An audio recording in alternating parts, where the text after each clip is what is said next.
Hey everyone, welcome back to the Rawhide Roundup. I'm your host, Heather Dallas, and I'm joined again this week with a very special guest that I've been looking forward to getting on this podcast.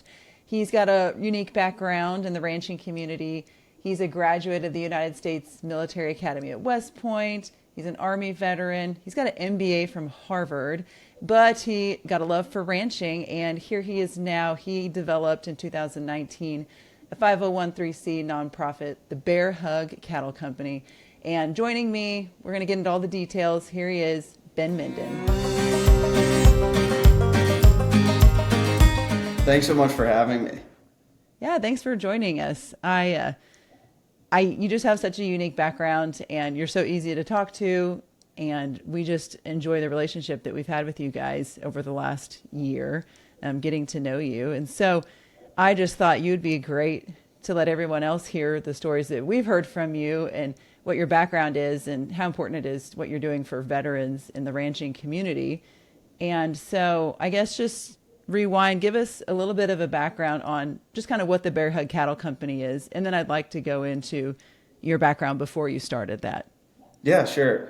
So Bear Hug Cattle Company, it's a nonprofit that I started. And basically the easiest way to kind of summarize it, it's vocational training for veterans looking to get into the ranching world. And so it's a 10-week long, super hands-on training program where we take 4 veterans during the summer. We do kind of like a super immersive internship type program, highly structured, really, really hands-on learning horses, cattle, land management, a little bit of business stuff. And we try and bring people who have never seen a horse or a cow before and get them to a point where they could go get a job on a ranch and kind of not get in trouble their first day. So yeah, I mean, so Mom and I went up last year. We took a Corral up to you guys, and we got to meet the 4 guys that were part of your group this last summer.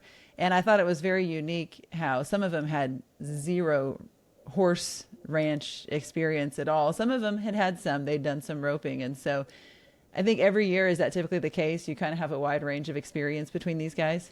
I would say it's unusual that we have people who have ever been around it before. Last year was kind of a unique situation where 2 of the gentlemen who are attending the course had at least they had ridden a fair bit and or been around a cow a time or two. I would say typically people have no exposure, or they've went and gone on a trail ride and kind of were like, oh, this is neat, or they saw it or went to a branding but didn't ride and thought, oh, this is neat. So I would say last year was probably an exception with the, exposure that people have had prior to coming to our deal. Sure. And so where do you think those guys find out about your program? It started out largely word of mouth, just in the, kind of transitioning out of the military veteran community. We've gotten probably, I would say, if we just looked at maybe the last 4 years, I bet 90% of it's social media, YouTube, website, podcasts, things like that. And then we've done some specific programs like with the Dan Scott Ranch Management Program here at Montana State, University of Wyoming, ag programs, the transition specific programs in some of the branches of the military. We've gotten included in their kind of list of options when a person transitions out of the military. So, but I would say it's largely online, social media, website, YouTube, things like that. Sure. That's how we found you. You were one of the first pages when I first started with Rawhide.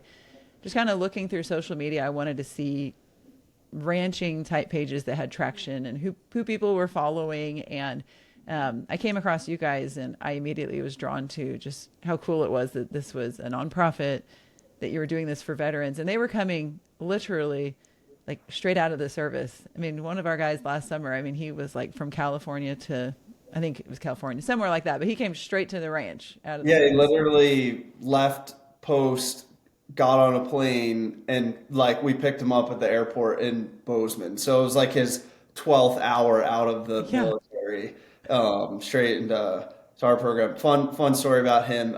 He's actually He worked on a ranch around here over the winter. He's just finishing up shoeing school next week at MSU. He's actually come back to help us a bunch on the ranch this summer. So Oh, that's awesome. yeah, I know. yeah. I followed some of those guys on social media after getting to know everyone, and I saw he was doing some farrier stuff. So that's very cool. So, did you have a lot of success with those guys this year getting jobs?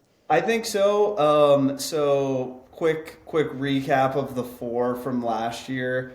Tyler Holton, he basically went, and one of the ranches we work with in Colorado, he went and worked for one of them for the winter, then went and worked for one of the ranches we work with in Wyoming for the spring calving out there. And then we actually hired him back this summer to come help out running the program and take care of our cattle and all that kind of fun stuff. T2, our second Tyler, he worked on a ranch over in Dillon, Montana, and then started farrier school in January and is finishing it up right now. And then he's also coming back with us to help, with our cows for the summer. And we've got some different ground leased and stuff this year. We'll have a few more cows running around, so kind of need the extra manpower, and always, love having people who can shoe horses around. Randy went and worked on a ranch in Oregon, and then his goal kind of from the beginning was to be able to run his own cows. So he got a lease put together and had just got his first truckload of cows. So he's doing that, and then Tristan went back to Oregon and been working around there as well. So I'd say, and then, I think 3 of the 4 of them are coming back this summer to help in some capacity, receive cattle, talk the guys through their experience. And then, hopefully too, we see a bunch of the guys who have gone through in years past throughout the summer as well. So it's been really awesome to watch kind of this last class grow up and do it. Yeah, it's really awesome to see them still being involved and seeing how important it was to them. And now I'm sure they're excited to give back to the next group. Are you just going to do 4 again this summer? Yep. Like I told you last summer, we've tried to do more, and it's such a hands-on, intense 2.5 months with a group of 4, and we're barely getting them to a place where, you could share, what takes 50 years to learn. You can kind of get someone going in 2.5 months. And so it ends up becoming a lot logistically to do more than 4. Sure. Yeah, it makes sense. It's a very, very intense program. So I guess to recap for anyone listening, last year, my mom and I actually drove up a processor for you guys. We were excited for you to be able to use it and have it. And so we took a road trip, mother-daughter, and it was so much fun getting up there. First off, it's beautiful country in Wilsaw where you guys are at. And so that was fun to be at. But we just happened to catch there, I think you guys during week 1. And so these guys were like just barely getting into the horses. And we show up with the Corral, and you were gracious enough to let us, run some cattle into it, teach you guys about it. And then you ended up becoming, I should have said this in the intro, you became a Rawhide cover model because you are now on our website, you're on our catalog. But that's where we got a lot of those pictures. And so we kind of ended up forcing you guys into having them do a little bit more than maybe you would have at that point. Yeah, I think it was probably the 3rd or 4th day, and basically they hadn't ridden outside of a round pen. We just, went out into the pasture, gathered up, 50 or 60 cows to run through there, which was a great, throwing the guys to the wolves type of deal, which is basically the whole summer. So they it did worked great. out pretty good. I became incapacitated too via my finger. Yeah, that was fun.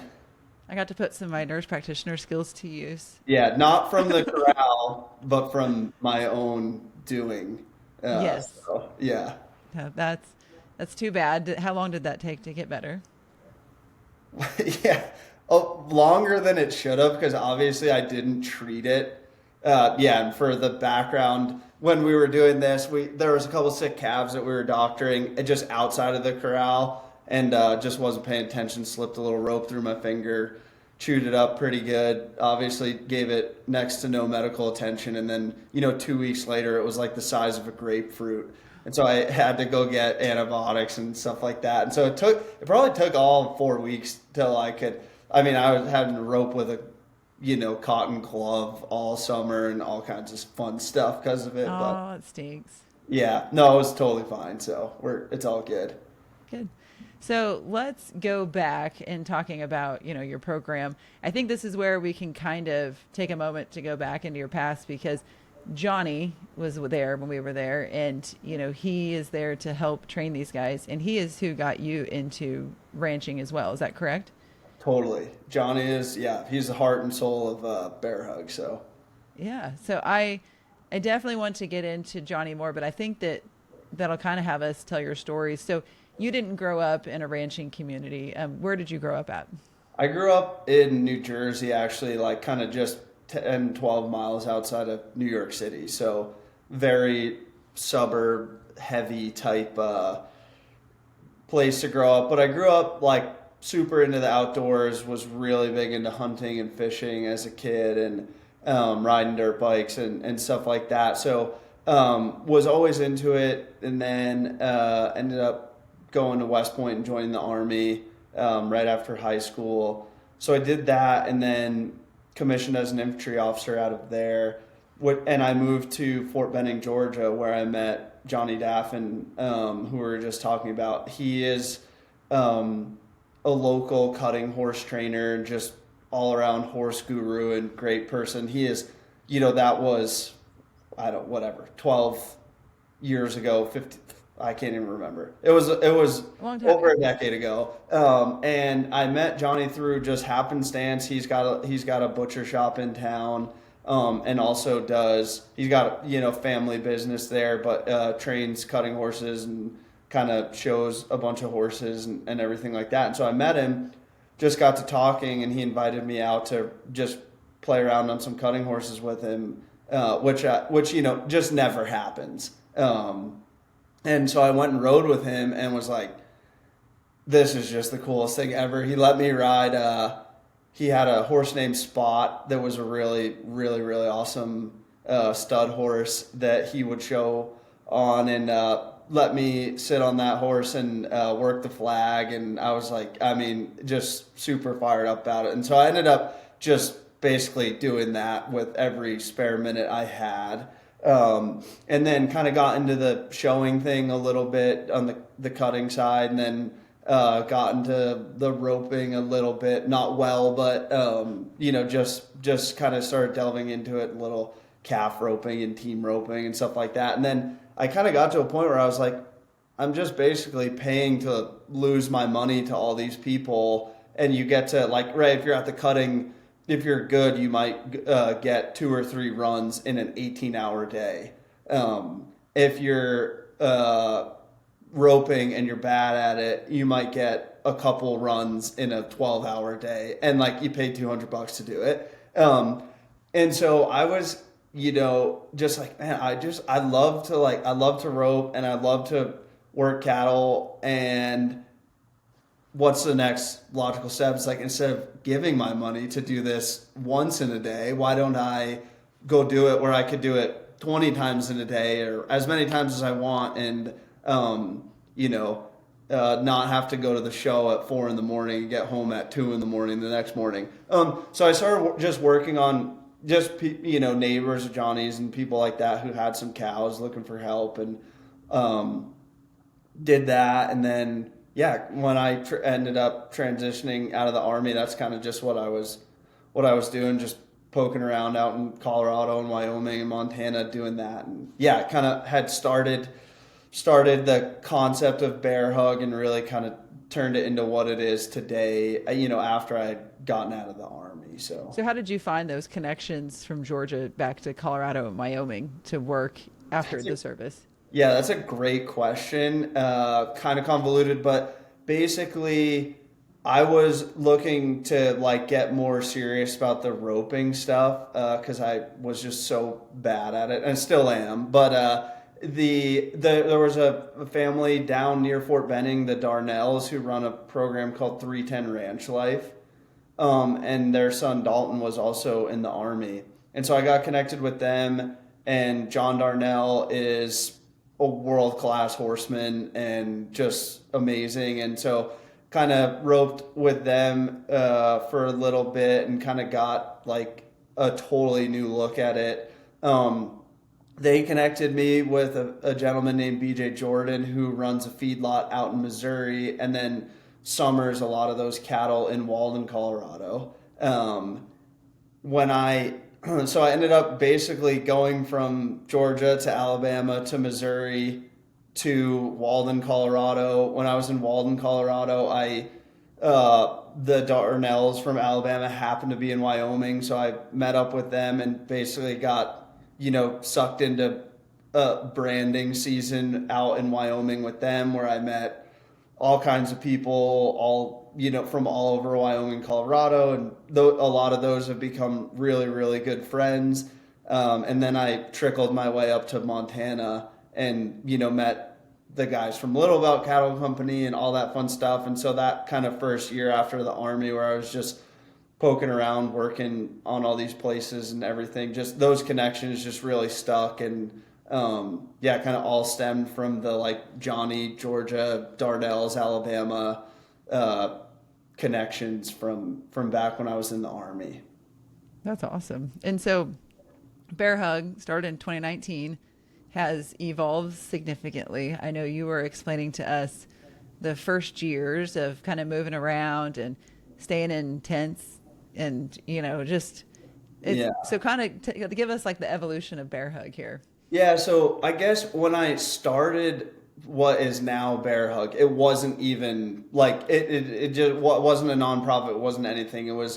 I was having a really good time riding, after work and on the weekends with Johnny, and a bunch of guys from work in the Army kind of wanted to try it out too. And so I, every other weekend or something, I would tote a friend out there to ride with Johnny and I, and they would have the same reaction that I did of like, wow, this is so awesome. But like, how do I do it? Like, I don't have a expensive horse and a truck and a trailer and all this stuff. And I would love to do this. And so it kind of got the little spark going that, oh, maybe this is something that more people would enjoy.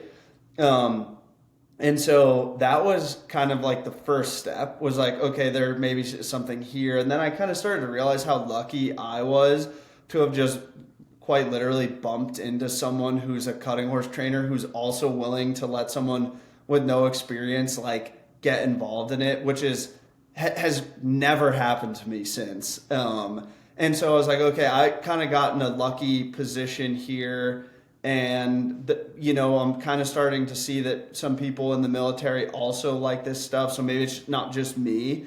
And then so I moved to North Carolina for a job in the Army there. And the house that I moved into, the guy across the road was an older gentleman named Charles Pope. He had a bunch of cows and was kind of just over them. Just, he was an older gentleman by himself, this kind of bigger place down there. So I had left my horses with Johnny in Georgia till I could come up with a plan to get him up to North Carolina. So I went and knocked on his door and said, I will take care of these cows if I could keep my horses here. And he was like, that's the easiest deal, I'll ever make. Go for it. Here's the keys to the shop. There's all the equipment. Like, I never want to do a thing with cows ever again. So I was like, this is awesome. So that was kind of my first really little taste of like, taking care of cattle, and it was awesome because he was super open to it. So at that point, I could bring more people around, partially because like I needed help. If I was gonna vaccinate a bunch of calves, it's like it'd take me all day to do 30 by myself, or like I could grab a couple of buddies from work and we could knock it out, on a Saturday morning. And so that's kind of how it took the next step. And then basically, as I left the Army and when I was in North Carolina, that's when I kind of had the idea. I was like, I should make this into a nonprofit because maybe we could get a donation or something to help it. And the idea really started to form that like there were a lot of people in the military who really like this type of work, but again, it's impossible to get into if you don't know someone or grow up with it or anything like that. And so that's when the idea kind of really started to form into its current shape, and then kind of brought it out west, when I left the Army, and a lot of those ranches bought into the idea. And so then we started basically doing it how we do it now, which is where we travel around to all these different ranches all summer. When it started, I mean, we had nothing, no money, no horses, no nice horses, no anything. So we literally spent 2.5 months in canvas wall tents that we bought, and we would go to these ranches, we would set them up, we would cook all our meals on like a campfire. Like, we didn't have a grill, we had like a big pot, and we would just make all our meals on like a campfire, not because it's cool, but because like that's just what we had. And so we did that, and then we started to get a little more serious about putting some money together and buying a trailer and buying a truck and buying some nicer horses and all that kind of stuff. And then somewhere along the way we ran into the Poteet family and a woman here in Bozeman named Ellie Poteet, who is just like one of the best people ever. And their family had a place in Wilsall, which is where we currently are, and they were looking to do something there, and mixture of kind of I imagine giving back and having someone use the place that they thought would be a good steward of it and all that kind of stuff. And so we now operate out of that ranch, and that's where we met you last summer. So we've been there for 3 years now, and it's been amazing to like have a washer and dryer and a kitchen sink and a place to take a shower, and so we base out of there, and then we still travel to all these different ranches, just in a little less austere condition now than we used to. It's a perfect location how you have it set up, though, because you have the arena down there that you can do some stuff in the arena, the place, the land. I mean, I think it's perfect. I think that's awesome that somebody was willing to do that for you guys. And yeah, I mean, I think about it all the time, like, I don't even know how we would exist now if we had to go back to like what it was 5 years ago. And yeah, the Poteet family has just been like amazing and unbelievably gracious to us. And Ellie specifically has just been, really, really awesome and super helpful with it, and just cares a bunch about it. And we're just super blessed to be able to be where we are now, because like I said, I don't even know how we would go back to how we used to do it after having the comforts of like a dry place to sleep at night and all that fun stuff. So well, we felt privileged that we got to be there and see everybody and just kind of see you guys in that realm of getting it going. And you still have the guys make dinner and do stuff. I mean, so you still have them do that. And Mom stepped in the night we were there and helped out, of course. It's not, it will always have some level of austerity just because it's generally like me, Johnny, and, four 20-something-year-old post-military people. So we're pretty helpless. But at least we're helpless, like with a roof over our head at this point. Yeah. No, it's great. We enjoyed it. Now, Johnny, so going back to Johnny, the horse training, has he been with you every year when you go through the program? Yes, we have never done a bear hug without Mr. Johnny. And so he's getting ready to come back out here for the summer. And he flies out or drives out and stays with us for the first couple of weeks and comes around. He is really the primary horsemanship instructor for us. Basically, the first 2 weeks, all we do is focus on horsemanship. And here's what a saddle is. Here's a horse. Here's its leg. Here's its foot. Here's how you put a saddle on. How's the saddle supposed to fit? Okay, let's work a horse in the round pen from the ground. Let's walk around in a circle. Let's walk around in a circle and stop. Let's walk around in a circle to the left, then to the right, and stop. Like, it's super, super basic. Like, we're trying to take people who have quite literally like never touched a horse before and get them to the point where, like, on the third week, like, we're on a ranch, like, moving yearlings or, going to a branding or anything like that. So we take it super, super slow, and Johnny runs that whole kind of first couple weeks of just getting people comfortable on a horse, comfortable around a horse, all that kind of stuff. And he's amazing.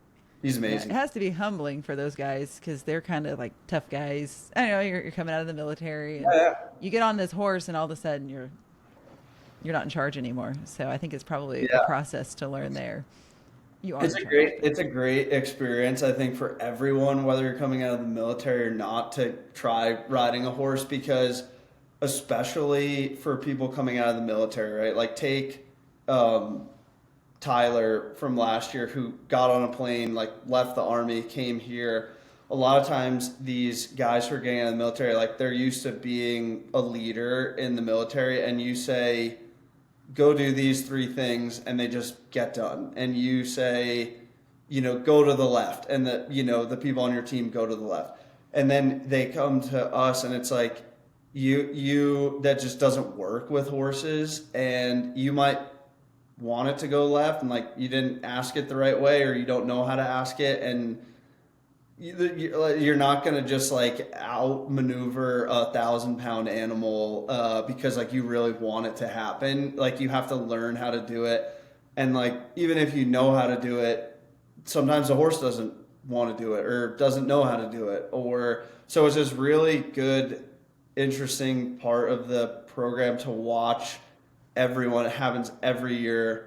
Like, kind of start figuring that out. Is like, this is totally different than the military. It's like, if I want something to happen, like, I have to know how to make it happen, and, like, sometimes get creative with how to make it happen, and sometimes it just won't happen. And, like, that is a really hard lesson to learn, like, coming from the military for these guys. In my observation is that like, that scenario is not something that really ever happens in the military. It's like, if you want something to happen, it just, like, it's gonna happen. And if you're on a 2-year-old and you want it to cross a 4-foot deep creek, like, it just might not happen. And that is, like, can be really frustrating for people coming out of the Army. And then you start introducing cows into it, and it's like, you're sitting on this 1,000-pound animal going 20 miles an hour, and you're chasing another 1,000-pound animal going 20 miles an hour, and, like, the goal is to sling a rope around its neck and tie it to your 1,000-pound animal at 20 miles an hour, and, like, both stop.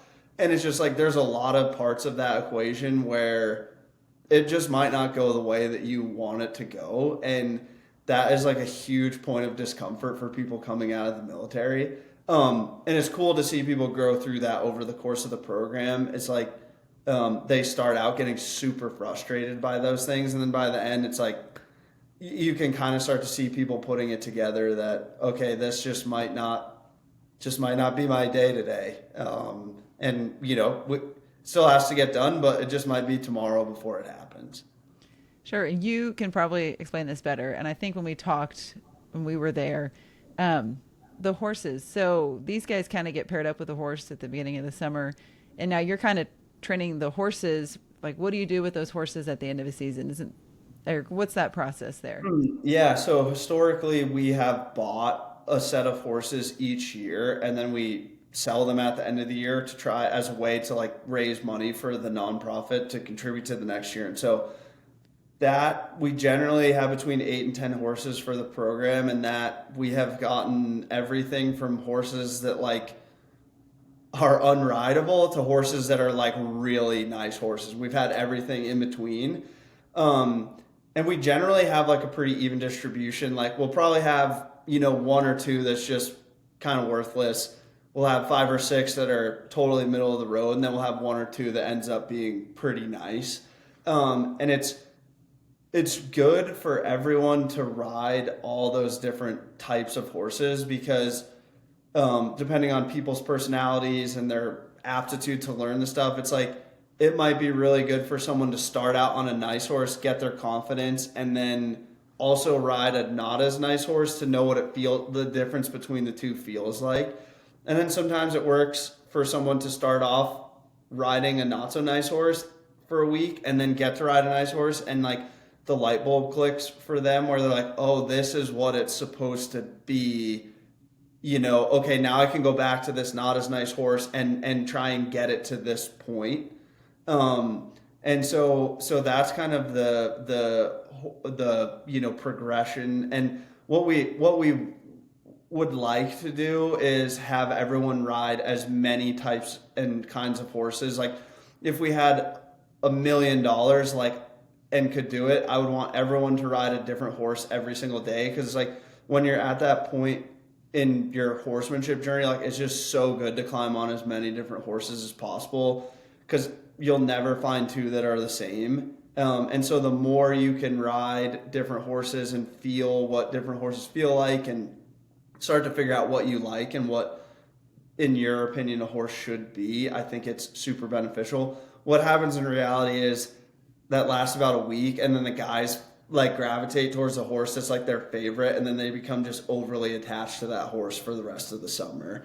And then by the 10th week, no one rides each other's horses, and it's like, nah, that's my horse, that's my horse, that's my horse. And so that's the theory, and then there's the reality of what actually happened. So Has anybody ever taken their horse from the program yeah, after leaving the program? Yeah, I think every year we've had at least one or two guys, buy the horse, from us because they want to take it with them. And sometimes they'll ride it for a year and sell it, or sometimes they'll just keep it, forever. We have had a guy a couple years ago who bought, as happens, fell in love with the horse he rode all summer, went to work on a place. He still rides that same horse every day. So yeah, people just have different ideas of what they want to do with the horses when they get them, and all that kind of fun stuff. So that's great.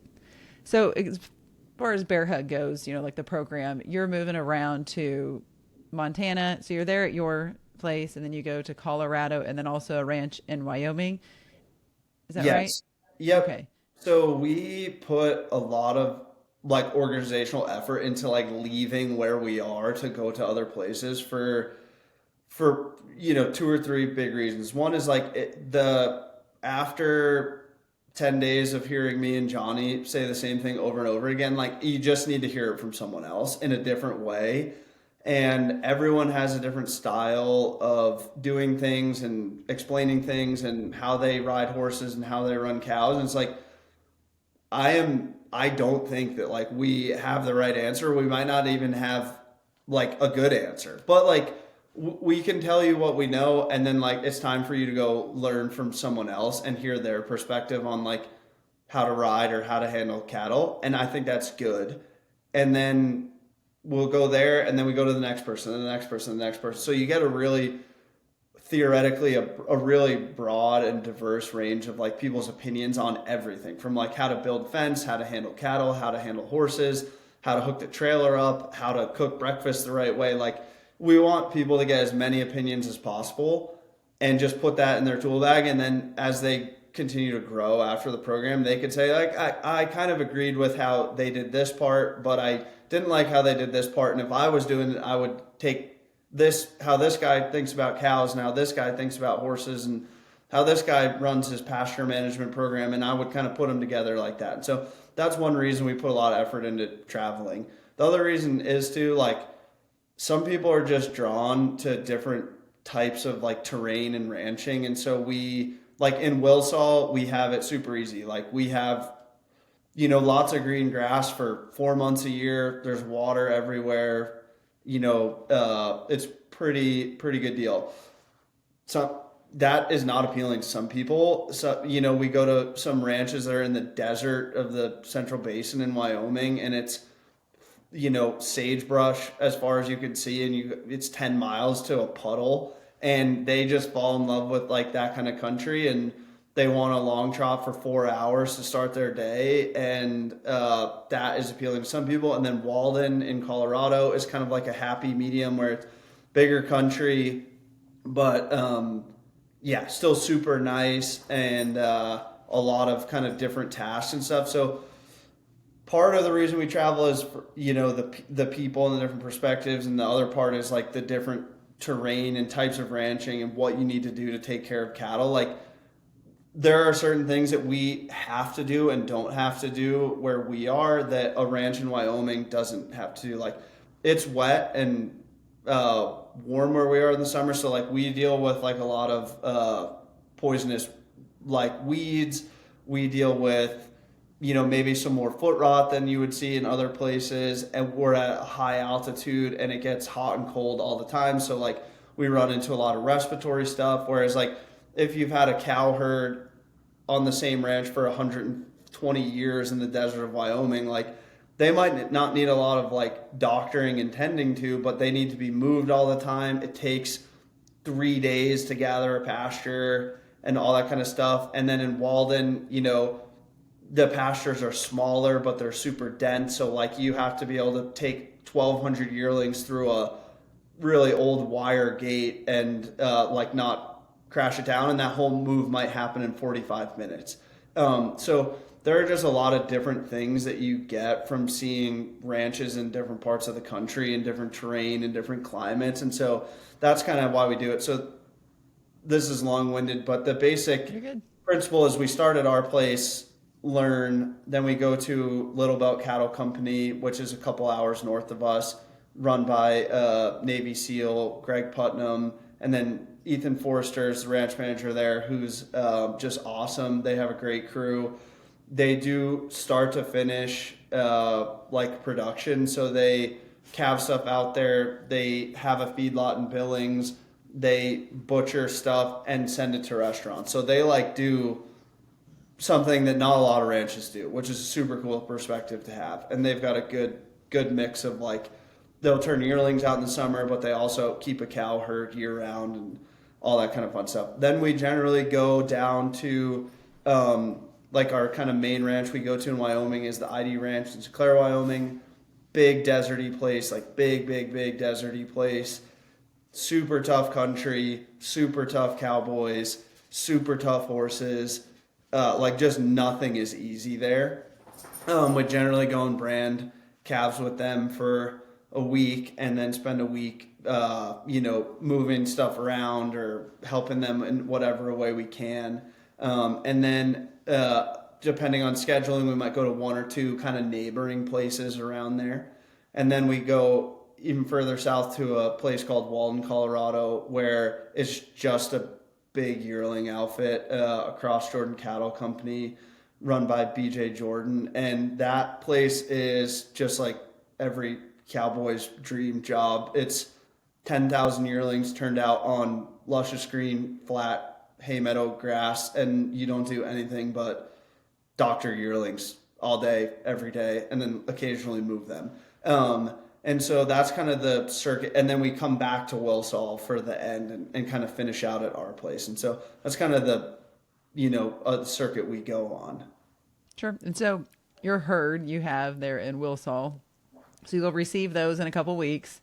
You'll kind of use those to kind of get started. And then they'll stay there for the summer while you guys are kind of off doing everything else. Is that kind of where is it Tyler that's going to come back? Will they stay in Wilsall?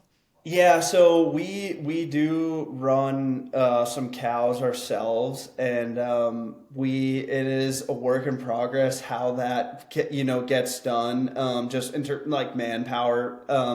And so last year when the guys in the program went on the road to all these other ranches, I basically stayed back in Wilsall and was take care of our cows, and then would occasionally like jump down to join up with the guys.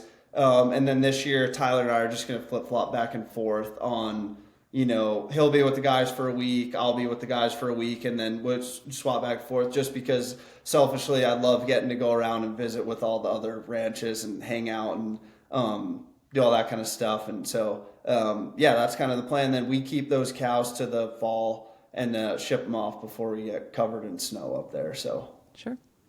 Well, I'm excited to see this year. I know we've got a processor out there with a loading chute, and so glad to kind of help you guys out and get that going. yeah, heck yeah. No, we Yeah, it was awesome. We shipped out of it last year. We have a set of old corrals there that we kind of used as like a big pen, and then we, sorted and shipped out of the rawhide corrals, which was just awesome. I actually don't know how we've done it in the past without them. Um, I was sitting there shipping this fall, and I was like, well, I can't even remember how we used to do this without these corrals. And so it's super, super awesome. And then, yeah, we used it a bunch this summer. We kind of had it, how our place is pretty spread out, width wise. And so our corrals are way, way, way down on one end. And so there's just no shot at running something into the corrals if you need to until we got this processor. And so, if we were feeling like, yeah, there's just this cow that we need to just pop an abscess on, and I don't feel like going and grabbing a horse and saddling it up and riding 20 minutes to go find this cow and all that stuff. We could just run it into the corrals, put it in the head catch, pop the abscess, and send it on its way. So it was super handy. Yeah, especially like when I was there by myself last year when the guys were gone. It was like, do I want to, go and doctor this, 1,000-pound cow on my 2-year-old at 8 o'clock at night that I just saw, or do I just, run it into the corral right here and put it in the head catch and pop this abscess and send her on her way in 30 seconds. And so it was super helpful. Sure. Well, that's how we intended it, I guess. I'm glad to Yeah. hear that you guys are having good success with it. And I know Dad was really excited. This was all new when I first started, and I told them about you guys, and I said, I think we should get him a corral. Let's talk to him. Let's set up a Zoom meeting. And so I showed Dad a couple videos that you had on your website and YouTube, and he was noticing things like what bits you had in, and just, I mean, he's like, these guys know what they're doing, and he really enjoyed visiting with you. And so he was more than happy to get a corral up to you guys. And so I thought that was pretty exciting. Yeah. You won him over.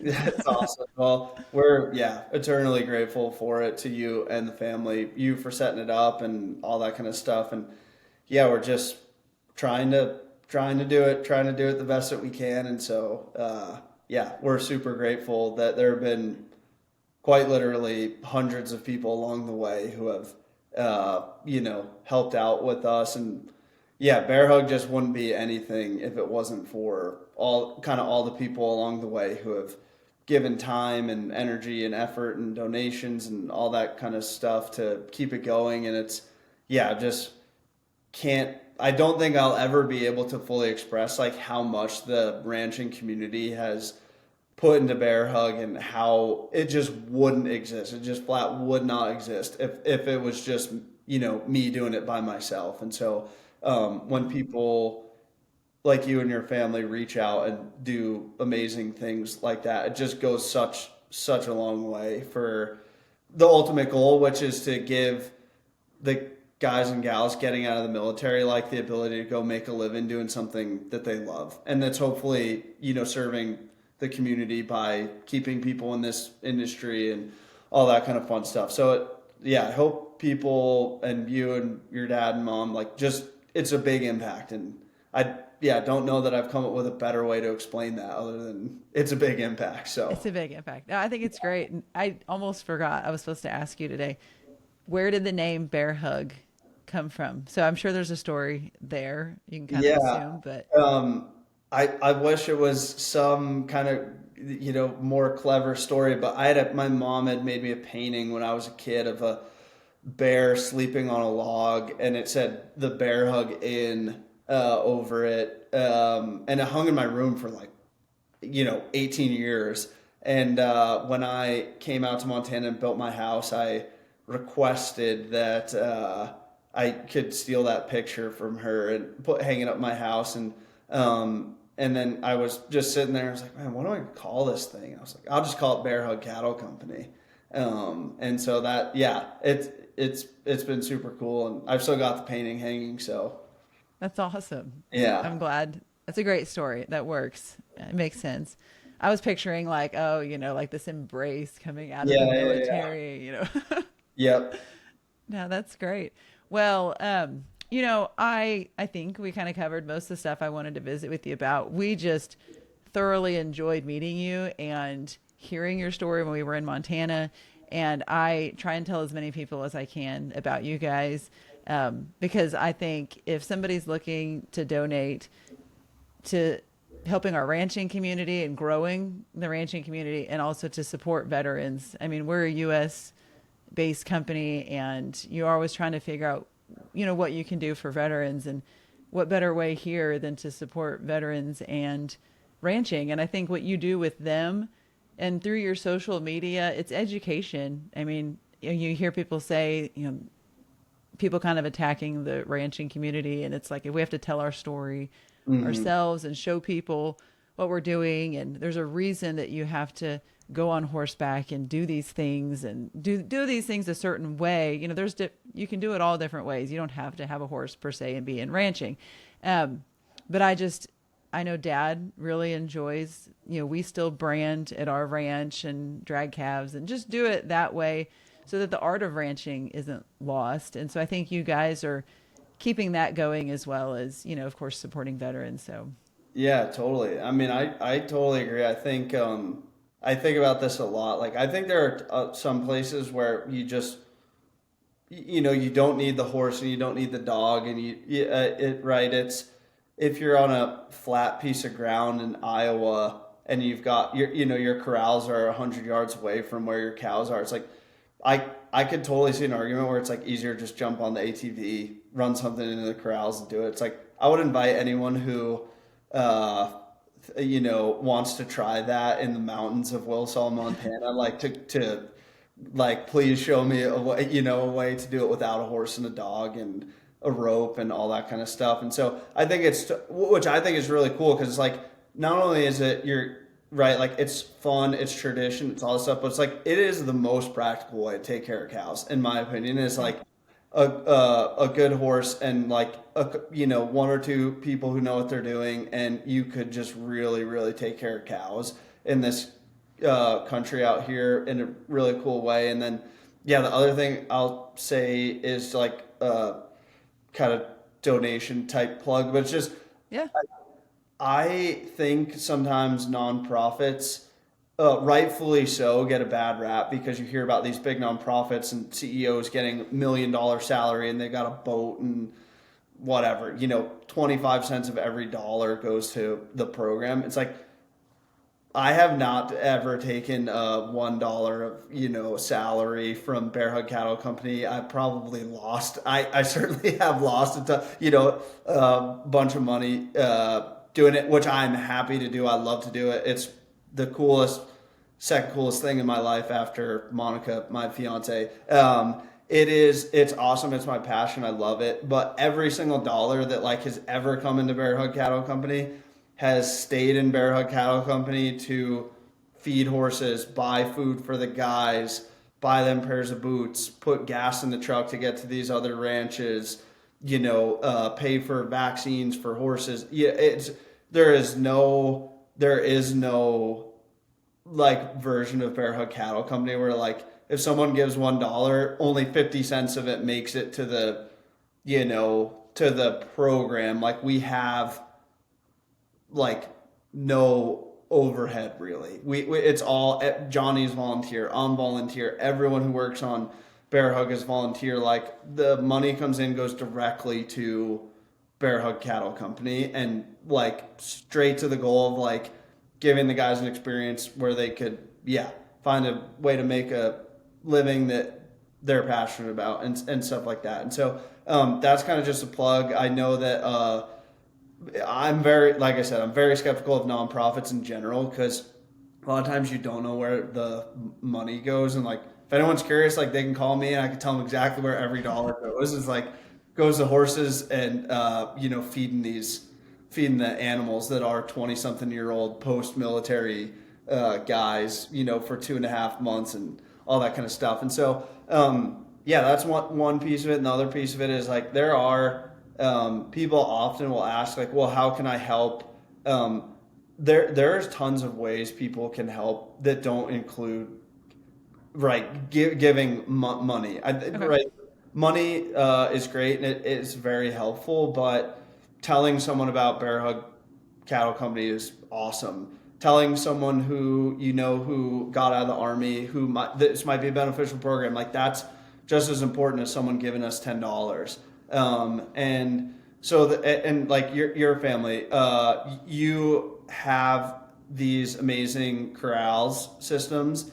That was the way that you helped out. There are people who make really nice tack, and they'll donate us a set of reins. That is amazing. Someone might have a box of old halters lying around, and they'll send them our way. Like that's amazing. So I just say all that to say that again, I think a lot of times people think with the nonprofit stuff, it's like, well, I got to write them a check. That's just not the case. There are so many other ways that people, if they feel compelled to help in any way, like there's just a lot of options to do it. So Sure. So they can go to your website. It's www.bearhugcattlecompany.org, correct?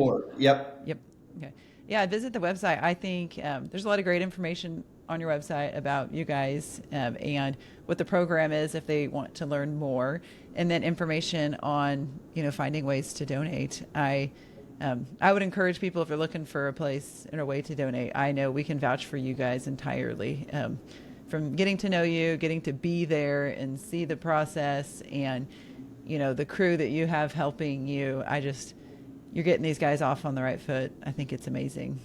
Yeah, no, thank you. Yeah, we're trying. So we're hopefully, getting the guys in a good spot and everything. And like I said, it's a ton of fun. I would be happy to do it the rest of my life. I hope that I do, and that we could help as many guys and gals getting out of the military get into this as we can, and that's the goal. So super appreciate that. Yeah. So side note, you mentioned your fiance. You said Monica? Yes. All right. So does she have a ranching background? What's her thoughts on all this? Not at all. She had never, similar to the guys, had never seen a horse or cow before we had got together. We're getting married at the end of this summer. Been together for about 3 years now, and she is learning the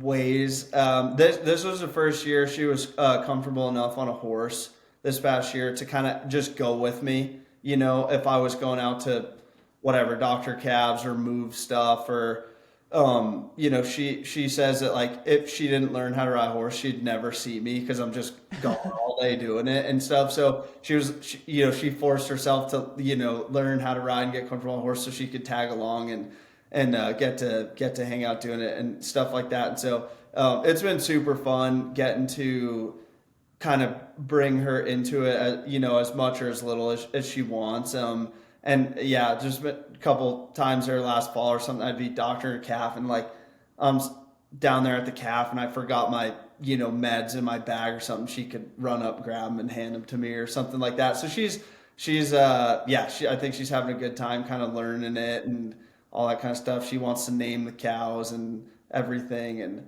so it's been good. But she's just kind of getting comfortable enough around it to do it, and that I'm been trying to, as well as a person can, if we're supposed to have dinner at 6:00 or whatever on a Friday night, and I show back up at the house at 10:30. She's gotten used to that at this point, and so it's been good. That's awesome. Well, I bet in no time she's going to be doing everything with you on a horse. Yeah, absolutely. That's awesome. Well, congratulations. I'm excited for your wedding. Don't screw up any more fingers this summer. Yes, I was specifically told I can't rodeo from June through August because I'm not supposed to be injured for our wedding. So that's fair. That's the goal. I think that's a reasonable ask, and I will do everything within my power to try and make that come true. So, well, good luck. I know sometimes those things get out of your control, but no, that's awesome. Well, I appreciate you so much for visiting with me. I'm glad I caught you before the season got underway. I encourage people to follow your pages on social media. I know I see you guys on Instagram and, TikTok, and I'm excited to see the new crew. In a perfect world, I'd come back up there and meet everybody again. Yeah, come on. I know life's too busy. Yeah. But I am excited. So, yeah, make sure you post the new crew. I'm excited to get to know who goes through this year. Yeah. And, yeah, I hope people have enjoyed learning more about you. I think you have a great story. I always think we end these interviews and I'm like, there's like 10 other questions I could have asked you. So who knows? Maybe we'll have a round two after this next summer. Yeah, absolutely. All right. Well, thanks for joining us. Like I said, you can visit their website, follow them on social media. Ben, thank you for joining me. And until next time. Thanks so much, Heather. You're welcome.